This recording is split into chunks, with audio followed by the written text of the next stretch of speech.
నమస్తే, welcome to reflection news. అమెరికాలో కాలిఫోర్నియాలోని Stockton సిటీలో జరిగిన కాల్పుల్లో డ్రగ్స్ స్మగ్లర్ అయిన సునీల్ యాదవ్ హతమయ్యాడు. అయితే ఈ హత్య వెనుక ఉన్నది బిష్నోయ్ గ్యాంగ్ అట. సునీల్ ఇంట్లోకి చొరబడిన లారెన్స్ బిష్నోయ్ షూటర్లు అతి దారుణంగా చంపేశారు. ఈ హత్య తమ పనేనంటూ బిష్నోయ్ గ్యాంగ్ సోషల్ మీడియాలో ప్రకటించుకుంది. లారెన్స్ బిష్నోయ్ గ్యాంగ్కు చెందిన గ్యాంగ్స్టర్ల గోల్డీ బ్రార్, రోహిత్ గోడారా ఈ హత్య వెనుక ఉన్నట్లు తెలిపారు. అందుకు సంబంధించి బిష్నోయ్ గ్యాంగ్ మెంబర్లు ఫేస్బుక్లో పోస్ట్ కూడా పెట్టారు. సునీల్ పంజాబ్ పోలీసులతో కుమ్మక్కై తమ సోదరుడు అంకిత్ బాధు మరణానికి కారణమయ్యాడని, అందుకే ప్రతీకారం తీర్చుకున్నామని చెప్పారు. అంకిత్ ఎన్కౌంటర్ వెనుక తన ప్రమేయం ఉందని వెలుగులోకి వచ్చిన మరుక్షణమే సునీల్ అమెరికాకు పారిపోయాడు. అయినా కూడా అతడిని బిష్నోయ్ గ్యాంగ్ వదిలిపెట్టలేదు.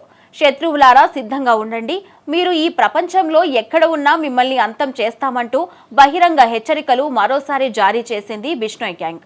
రాజస్థాన్లో పలు కేసుల్లో వాంటెడ్గా ఉన్న సునీల్ యాదవ్ పేరు మోసిన స్మగ్లర్. అతను పాకిస్తాన్ నుండి భారతదేశంలోకి డ్రగ్స్ ను తీసుకొస్తూ ఉండేవాడు. కొన్ని సంవత్సరాల క్రితం 300 కోట్ల రూపాయల విలువైన డ్రగ్స్ స్వాధీనం చేసుకున్న ఘటనలో అతని పేరు బయటపడింది. యుఎస్, దుబాయ్ అంతటా అంతర్జాతీయ డ్రగ్స్ స్మగ్లింగ్ లో సునీల్ ప్రమేయం ఉందని పోలీసుల వర్గాలు తెలిపాయి. రాజస్థాన్ పోలీస్ విభాగం సునీల్ యాదవ్ పై రెడ్ కార్నర్ నోటీస్ జారీ చేసింది. సునీల్ యాదవ్ ఇంతకు ముందు దుబాయ్లో నివసించాడు. రాజస్థాన్ పోలీసులు అతడిని అరెస్ట్ చేయడానికి, భారత్కు తిరిగి తీసుకురావడానికి దుబాయ్లోని అధికారులతో కలిసి పనిచేశారు. ఇంతలో దుబాయ్ను వదిలి పారిపోయాడు. రాజస్థాన్లోని గంగానగర్ జిల్లాలో ఆభరణాల వ్యాపారి పంకజ్ సోనీ హత్య కేసులో కూడా సునీల్ అరెస్ట్ అయి బెయిల్పై బయట ఉన్నాడు. ఇప్పుడు అమెరికాలో హతమయ్యాడు. కాలిఫోర్నియా పోలీసులు, భారత అధికారులు సునీల్ యాదవ్ హత్యపై దర్యాప్తు చేస్తున్నారు.